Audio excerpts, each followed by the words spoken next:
হঠাৎ করে এই কালো মেঘটা অনেক জোরে জোরে কান্না শুরু করে দেয়, যার কারণে পৃথিবীতে অনেক জোরে জোরে বৃষ্টি হতে শুরু করে দেয়। কারণ সে তার জাদু দিয়ে যেই প্রাণীর বাচ্চাগুলোকেই জন্ম দিত, সেই বাচ্চাগুলো অনেক ভয়ঙ্কর এবং অনেক বিপজ্জনক ছিল। এই জন্য এই সারসটা সেই বাচ্চাগুলোকে তাদের বাবা মায়ের কাছে ডেলিভারি করতে গেলেই সেই বাচ্চাগুলো সারসটাকে মেরে তার অবস্থা অনেক খারাপ করে দিত।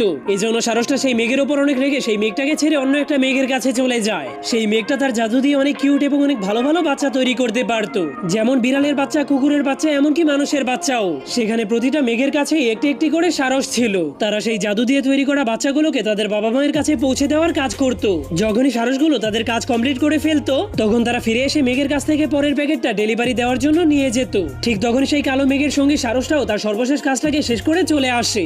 তখন সে কিছুক্ষণ সেই কালো মেঘের সঙ্গে খেলাধুলা করার পর তার পরের প্যাকেটটা চাইতে শুরু করে। কিন্তু এবার কালো মেঘটা পিছন থেকে ছোট্ট একটা কুমিরের বাচ্চা বের করে আনে। কিন্তু সেই কুমিরের বাচ্চাটা এতটাই ভয়ঙ্কর ছিল যে সে সারসের পুরো মাথাটাকেই গিলে ফেলেছিল। তবুও সারসটা হার না মেনে